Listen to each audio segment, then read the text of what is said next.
The Florida Panthers gave their fans a little bit of a scare on Thursday night as they go up by 2 goals, but surrender that 2-goal lead and go down by 1 right before sending it to overtime in the last few minutes. And the Florida Panthers coming out victorious in a shootout. We'll talk about that. We'll talk about who's to blame for the blown lead. We'll talk also about a update on Patrick Hornquist's injury and preview the last 2 games of the road trip, all on today's edition of the Locked On Florida Panthers podcast. You're Locked On Panthers, your daily podcast on the Florida Panthers. Part of the Locked On Podcast Network, your team every day.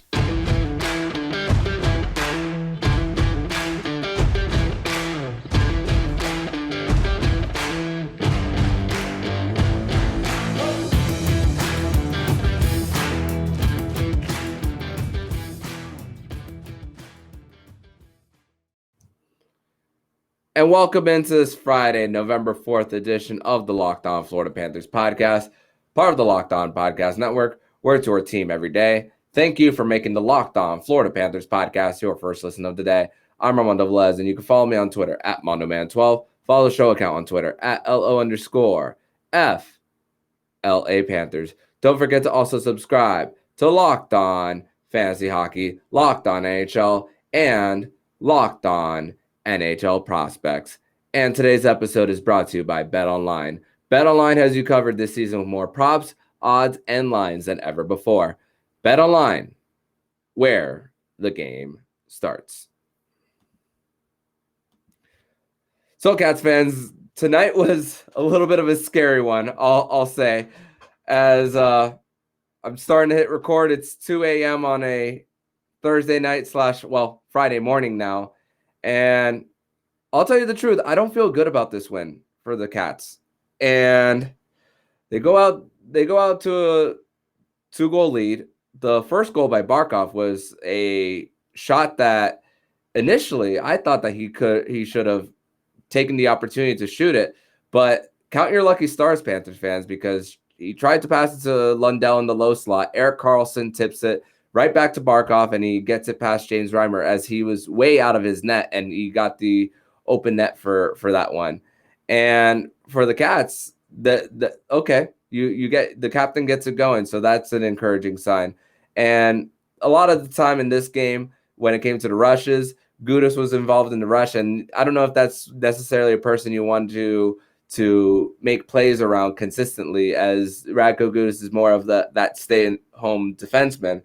But still, the Panthers, as far as that, the real break that they had for them was their one and only power play opportunity for the Panthers. And unfortunately, it came to the injury of Patrick Hornquist, where Luke Cunnin just a headshot to the head of Patrick Hornquist and was assessed a 5-minute major and a game misconduct. And Patrick Hornquist didn't come back the rest of the game. And this was already going to be a tough job for Paul Maurice really early in the game. I mean, that penalty happened at 9:14 in the first period. So 50 minutes the rest of the way, a lot of line juggling. Saw a little bit of Rudy Balcers double shifting a little bit here and there. Nick Cousins as well. So already a tough job for the Panthers to adjust to that situation, as we right now don't have an injury update, just waiting on the tweets from the guys who are at the game, but to no avail as of right now. But and with that 5-minute major, the power play comes like towards the end of it, so that's a very encouraging sign for the Panthers. And the second goal, Radko Gudas, that one where the Panthers are consistently moving around off the puck, confusing the defense for the San Jose Sharks, and then Radko Gudas gets it from the blue line, zero traffic in front of the net for the Panthers, and beats James Reimer blocker side. And James Reimer has had a lot of great games against the Florida Panthers, and even had a great game tonight. Don't let the goals that you give up kind of fool you. 41 saves. The Florida Panthers kept attacking, but a few goals that James Reimer might want back, and that makes the difference in the game for this Panthers team. But for this game, the Panthers were dominating 5-on-5. I mean, through 2 periods. Let's just go over just after 2. And the Panthers, they in this game, the shots on goal 33-22, the faceoffs 55-45, the Corsi 5-on-5 44-37 in favor of Florida, and 5-on-5 shots on goal 27-22. And Matthew Tkachuk consistently in front of the net. Brandon Montour getting involved in the play as well. Barkov with a beautiful setup on as 2 defenders draw to him and Brandon Montour misses the net. And Brandon Montour's jumping into the rush to take it by himself and doesn't get it past James Reimer. But the San Jose Sharks, even though they didn't get any goals in the second period, really started off with a better pace. But the Florida Panthers still, throughout the last 15 minutes of that game, of that period, were had a little bit of a jump despite that early jump in that second period. But it was really the turnovers that the Florida Panthers were consistently creating in the neutral zone, creating those rush chances for the Panthers. And Matthew Tkachuk, let's talk about Matthew Tkachuk. 10 shots on goal for this guy. And I saw a tweet by a Twitter page called Project Panthers about comparing Matthew Tkachuk on his season compared to Jonathan Huberdeau and Mackenzie Weegar.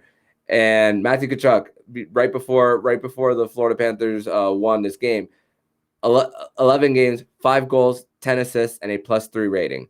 And Mackenzie Weegar and Jonathan Huberdeau combined 18 games, 1 goal, 9 assists, a plus-minus of 0, and 0 goals and 5 assists at even strength. So this trade is really looking really good for the Panthers right now. And the guys who you needed most got it going for the Panthers. And the Barkov got on the scoreboard, as we talked about earlier. And sure, both of his goals have come on the power play this year, but hey, it's a confidence booster for the captain, and eventually the captain is going to get it going. Sam Reinhart, man, what more can you say about Sam Reinhart? Had a great opportunity right in front of James Reimer and just could not get it past the 5-hole as James Reimer had it closed off, that's for sure. And with also the adjustments, as well with the injury, Sergei Bobrovsky led in a few goals that he might want back as well, as the San Jose Sharks kept firing to start the third period. But we're going to talk more about that third period next here on the Locked On Florida Panthers podcast, and who's to blame for that San Jose Sharks jump to the third period next here on the show. But first, we're going to tell you all about BetOnline. And betonline.net is the #1 source for all your sports wagering information for the new basketball season and hockey season. Find all the latest player developments, team matchups, news, podcasts, and in-depth analysis on every game. And as always, BetOnline remains your continuous source for all your sports wagering information with live betting and up-to-the-minute scores for every sport out there. The fastest and easiest way to check in on all your favorite games and events, including MLB, MMA, boxing, and golf. Head to the website today or use your mobile device to learn more. BetOnline, where the game starts. Second segment here on this Friday, November 4th edition of the Locked On Florida Panthers podcast. I'm Armando Velez, and as you can tell, it's just me today, as Nick Fairbanks has a early shift on Friday morning. So I told him, don't worry, get some rest, man. And of course, we have lives outside of this podcast and this hockey team. So best wishes to Nick Fairbanks, and hope to see you next Friday, my friend, if you're listening. But the Panthers in this third period, the first 2 periods looked great. Panthers were dominating, even though they got a few lucky breaks like we talked about on Barkov's goal and Gudas with no traffic right in front of the net. The Panthers really came out flat in the third period. And this is the second straight game in a row where I'm kind of talking about the coaching for this Panthers team. I know players have to play, Coaches have to coach, but there's a certain mindset that you have to implement in your players when going into an intermission, talking about the adjustments. And of course, we know what the mission for San Jose is. They're trying to tank for Connor Bedard, Mike Grier coming into the helm. And like we talked about, the adversity that he's had to deal with early on in his tenure. And of course, accumulating draft assets, trading away high contracts like Brent Burns because you're so tied up against the cap. And I felt that the Panthers were a little bit complacent, a little bit didn't have that jump coming out of the second intermission. It showed in the 5-on-5 numbers even, which in this period, in the third period, 22 shot attempts to 13 for the Panthers. And like I said, this was mostly a clean game for both teams. Yeah, the Panthers had a 5-on-3. The Sharks had a 5-on-3 opportunity where Radko Gudas went to the penalty box for boarding, and then Gus Forsling had too many men on the ice, and then really early in that third period as well, which resulted in the Sharks getting this game to 2-1 for this one. And this is where all the floodgates open, because guess who was involved in all three of those goals for the San Jose Sharks? Erik Karlsson. Whose life is better right now in the NHL, and who's having such a renaissance type of season like Erik Karlsson? We spoke about it on yesterday's episode. Gets a point in every single goal of the San Jose Sharks. And Erik Karlsson, the second goal, right off the faceoff, the Panthers are not set. Just retrieves the puck and toe drags a little bit and then nails a wrister past Sergei Bobrovsky. Have to see the camera angle again to see if Sergei Bobrovsky did have a clear vision of the puck there, but the Panthers were just not really able to really get set right off the faceoff for that goal by Erik Karlsson. And the Panthers, there was a stat shown on the ESPN Plus broadcast about where they stood through 2 periods when they have the lead. 4-0-1 for this Panthers team. And all 4 of their regulation losses this season have come on the road. Their only overtime win came on in that second home game of the season against the Tampa Bay Lightning. So this just goes to show the importance of the Florida Panthers getting some points on the road. We all spoke about how bad that loss was to Arizona despite dominating possession and giving up a power play goal, which tonight for the Panthers, that 5-on-3 power play goal by the San Jose Sharks, that's now the 8th straight game for the Panthers that they gave up a power play goal. So it's alarming. It's something that can't not be ignored for this Panthers team, despite getting 2 points for the Panthers. But encouraging, their one and only power play opportunity, like we talked about earlier, is if you get one with the second best penalty kill unit in the NHL, you give yourself an opportunity to win. And you know what? 2 points for the Panthers for there. And just the third one. Let's talk about the third one a little bit. And Erik Karlsson, I've said his name so many times in the last 2 days. It's just it's time to the Panthers. I said right prior to the game, the Panthers have to have bug eyes every time Erik Karlsson touches the puck. Even the first 2 periods, you saw that the Florida Panthers were not letting Erik Karlsson get any bit of separation when he had the puck. And the Panthers throughout the first 2 periods did a great job. But that third period, that man just took over. Between the legs pass to Matt Benning, brother of Mike Benning, Panthers prospect, like we spoke about yesterday, and then a shot from the blue line gets it past Bobrovsky. So the weird thing is that the San Jose Sharks got their goals mostly from the outside, not really anything in the what you consider high danger areas for the San Jose Sharks, which is the really eyebrow raising type of game when you think about the goals given up by the Florida Panthers in this one. But luckily, man, let's talk about that third goal for the Cats, where, desperation time. You pull Sergei Bobrovsky, you bring in the extra skater. Matthew Tkachuk has already had such a great game. Once again, 10 shots on goal for this for the unicorn, as Bill Zito likes to call him. And let's actually go over a little bit about how that line did. Barkov, Verhaeghe, and Tkachuk. 10 shots on goal for that unit, 5-on-5 together. Only 4 shots given up on defense when those 3 were on the ice in 14 minutes and 31 seconds of time on ice at even strength. So great job by that line, and of course, power play superstars.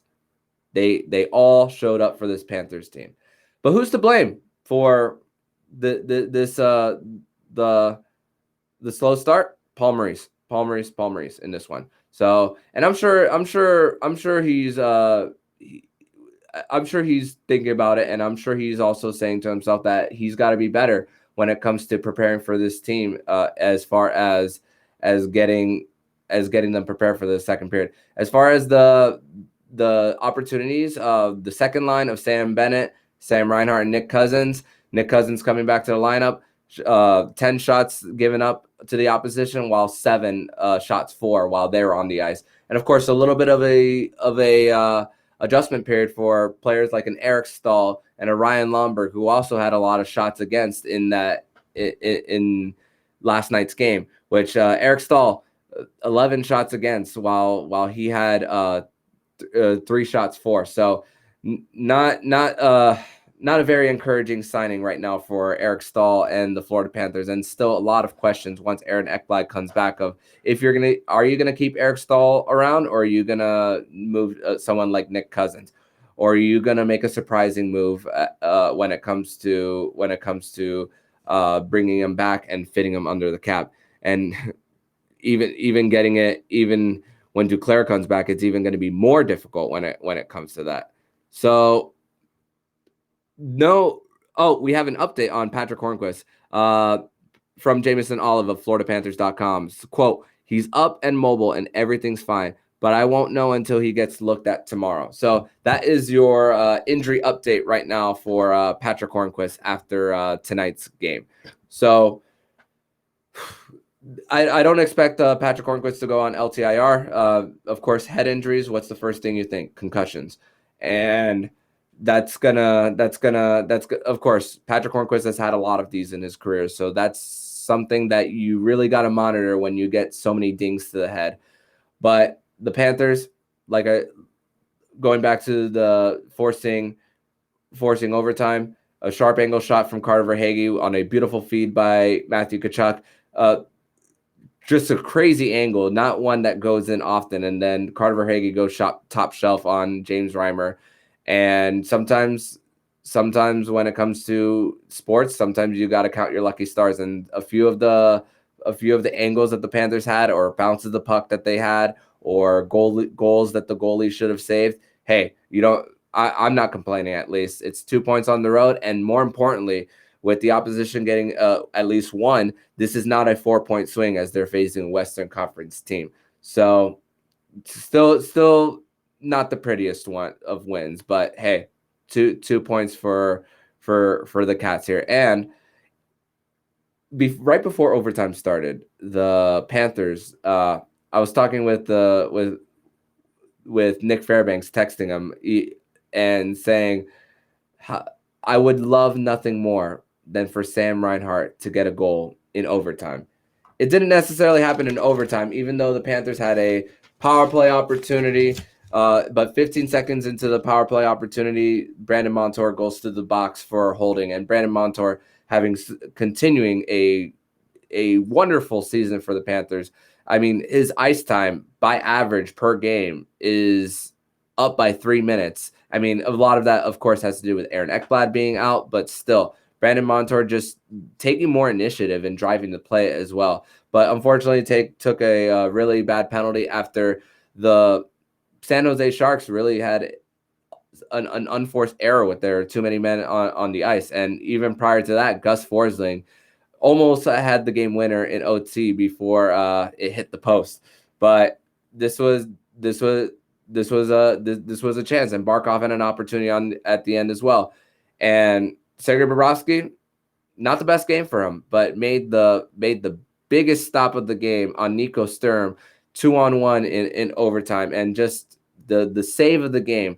And Paul Maurice spoke about after the game how Bobrovsky was the key to the Florida Panthers grabbing their win. Even though it's high scoring, even though the save percentage isn't there for Bob, when you needed him most, Sergei Bobrovsky was there, and he was great in the shootout. So was James Reimer, and the Sam Reinhart doesn't officially have a goal on the season, but hey, gets one in the shootout, and the one and only goal in 4 rounds is a shootout. So encouraging signs, and hopefully this is something for the Panthers to build on. But in the third and final segment, we are going to go around the scores in the NHL, and we're going to preview the last 2 games of this 4-game road trip. But first, we are going to tell you all about Simply Safe. If you thought about securing your home with home security, but have been pulling it off, and you want to listen up right now, Locked On listeners can order the #1 rated Simply Safe home security system for 50% off. This is their biggest offer of the year, and you won't want to miss it.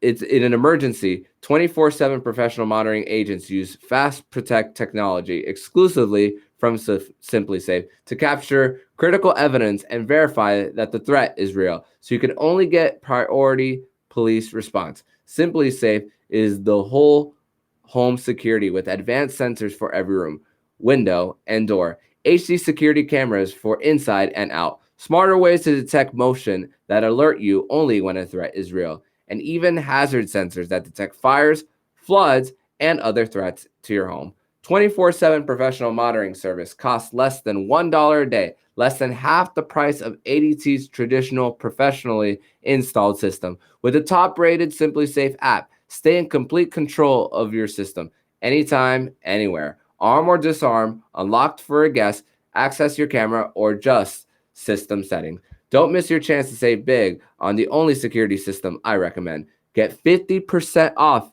50 off any new Simply Safe system at simplysafe.com/lockedonnhl. This is your biggest discount of the year, so don't wait. That's simplysafe.com/lockedonnhl. There's no safe like Simply Safe.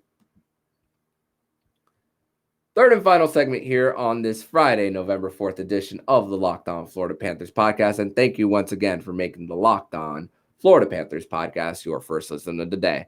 Hold on one second. I'm going to take a sip out of my water. This is what happens when you don't have a guest on the show. You're just talking and talking and talking. But scores around the league. The game of the night for the NHL, the highlight game of the night at least, was the New Jersey Devils versus the Edmonton Oilers, and a comeback win for the New Jersey Devils, down 3-1. And Jesper Bratt, he's been talked about so much around NHL circles about the season that he's having, and of course Nico Hischier having probably a Selke Trophy type of season for the New Jersey Devils continues to just perform well. And a reminder that the Florida Panthers will have a nationally televised game in just about a month against the New Jersey Devils at home at FLA Live Arena. And just just combined shots between the New Jersey Devils and Edmonton Oilers, 80. That's not a surprise if you know how high-powering offense these teams are. The Carolina Hurricanes defeat the Tampa Bay Lightning in a shootout. Vegas wins again, and Ottawa. Is DJ Smith on the hot seat? Bet Online actually had some odds, that updated odds on the coach who is more likely to get fired first, and DJ Smith has the 7th highest odds to be the first coach fired. Right now, it's Bruce Boudreau of the Vancouver Canucks, and honestly, the Vancouver Canucks don't have a coaching issue because this happened with Travis Green and Jim Benning last year, and all these issues are coming out on the surface once again for the Vancouver Canucks. So Vegas wins 5-4 against the Ottawa Senators. The Detroit Red Wings, they defeat the Washington Capitals by a final score of 3-1, and Alex Ovechkin's ties Gordie Howe for the second most goals in NHL history, and also meets his son prior to that game. The Boston Bruins, they continue to be hot. They are, remember that over under that we spoke about in prior to the season at 95.5. If you took the under, I don't know what to tell you. So they defeat the New York Rangers by a final score of 5-2 at the Garden. The Winnipeg Jets defeat the Montreal Canadiens by a final score of 3-2 in overtime. The Islanders win again. The Islanders are hot right now. And the Blues, one of the lowest scored teams in the NHL, struggling to get some goals there for them. The Seattle Kraken defeat the Minnesota Wild 4-0. The Chicago Blackhawks defeat the Los Angeles Kings 2-1 overtime, and the Calgary Flames. It's a little bit of trouble in Alberta hockey right now as the Nashville Predators defeat the Calgary Flames by a final score of 4-1, and the Vancouver Canucks defeat the Anaheim Ducks 8-5, and the Dallas Stars go on the road at Mullet Arena against the Arizona Coyotes and defeat them by a final score of 7-2. So those are your scores around the NHL around Thursday night and Friday morning. So some of the latest nights you'll see a recording for a show. So the Panthers. So going into those last 2 minutes, I was wondering what my mood was going to be coming into this show, because blowing that 2-goal lead, giving up 3 unanswered, Erik Karlsson just being on fire as he has all season, and a possibility of coming out with 0 points. Thank goodness for Matthew Tkachuk and Carter Verhaeghe, because we would have had a really different conversation here, and we would have possibly, that panic button as far as how many times to press it might have had to be pressed a little harder, because let's go back to what we talk about on Monday's show with Aaron Brown of the Hockey News. Is, the teams that you're facing in this 4-game stretch. 3 of them coming into that road trip were 3 of the worst teams in the Western Conference, and this was your time to take advantage. Luckily, the Florida Panthers were able to be patient, work the puck around, control possession in their offensive zone to in that final few minutes, being 6-on-5, even though it was a sharp angle shot, Verhaeghe still got it through. Hey, count your lucky stars as far as that. But the next 2 games, it's a stretch of these 2 where you need to get at least 3 out of 4 points. LA, of course, took a step forward last year, making the playoffs, and they're struggling in goal right now. Gabriel Velarde is leading the way for the LA Kings, along with Kevin Fiala, their newest acquisition that they traded for from the Minnesota Wild. The Minnesota Wild just were unable to keep him due to cap reasons, but Kevin Fiala has been everything as advertised for the LA Kings. But both of their goalies, Jonathan Quick and Kyle Peterson, none of them have a GAA of over 3. But of course, the Panthers have their own issues in goal right now, as the Panthers are getting save percentage of just under 900. So could possibly be a high scoring game for this matchup on Saturday night at the Crypto.com Arena in Southern California. And the Ducks, another team that's going to tank for Bedard. So three teams in this stretch that are trying to get the number 1 overall pick for a generational player in Connor Bedard from the Regina Pats.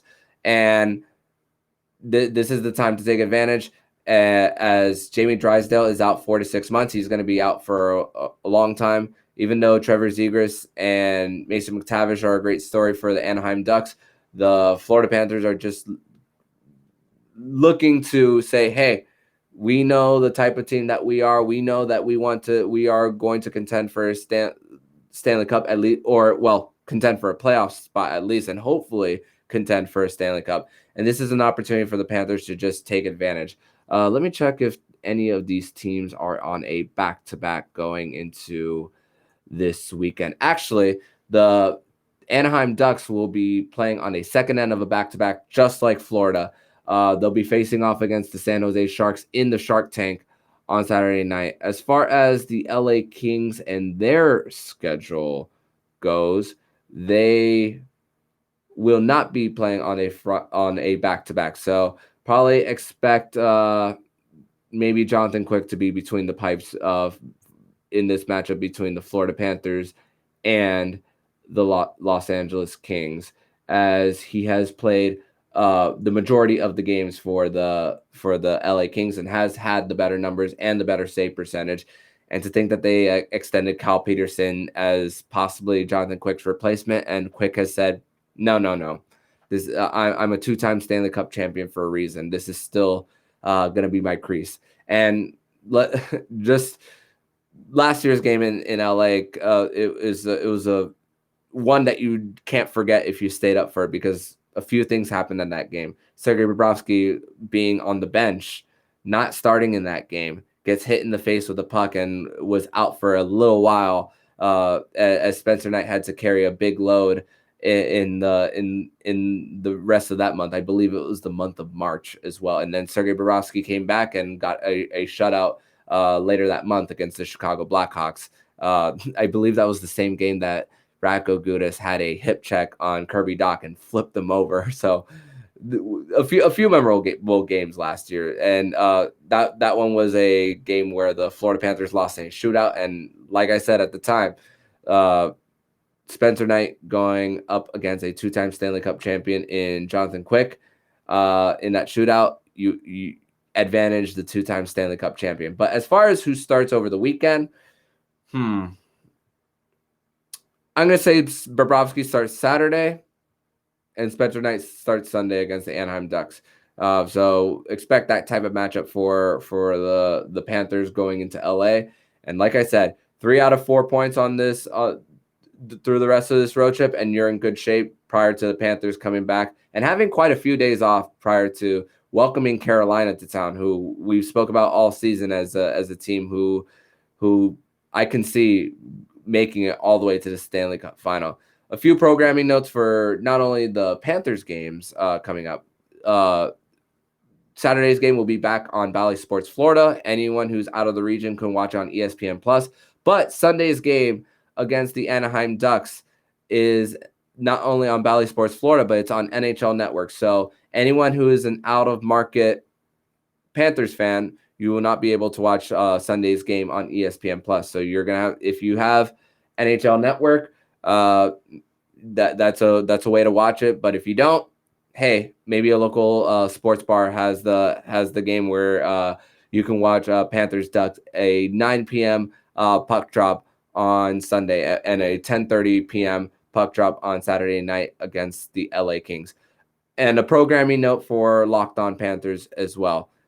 Next week, there will be less episodes, not 5 days a week, because I will be traveling out of state for the next 9 days. I will be watching the Panthers games. I will still be recapping and watching the games, maybe not live, but thankfully there is the on-demand option for that. And when I'm able to, I will be taking my recording equipment with me so that I could still provide you Fairbanks Fridays, Winans Wednesday, and maybe bring in a guest while I'm on the road traveling. So less episodes next week, but of course the content never stops for Locked On Panthers, and of course with this team being in contention and still climbing, hopefully building some good habits into becoming a hopefully Stanley Cup contender, we're going to continue providing you the coverage here on Locked On Panthers. So make sure to come back on early next week, as I will be providing some updates on the last 2 games and finishing off the road trip between the LA Kings and the Panthers and against the Anaheim Ducks. And as we await the upcoming homestand between the Panthers, the Oilers will be coming to town, Washington, Dallas. So a lot of good matchups to preview. So no shortage of topics as well. And of course, we're going to be talking some injury updates as well, as we might have some answers come early next week. So just a little bit of a programming note for Locked On Panthers. But in the meantime, if you like what you're hearing, please subscribe to the podcast to be notified every single time the Locked On Florida Panthers podcast jumps into your podcast feed. Make sure to subscribe to Locked On Fantasy Hockey, Locked On NHL, and the new show on the Locked On NHL Network, Locked On NHL Prospects. And for your second listen of the day, make sure to listen to today's episode of Locked On Sports Today. Locked On Sports Today gives you the biggest stories of the day, instant reaction, big game recaps, and the take of the day. Available on the Odyssey app, YouTube, and wherever you get your podcasts. So I'm Armando Velez, signing off. And you've been listening to Locked On Florida Panthers podcast, part of the Locked On Podcast Network. We're your team every day.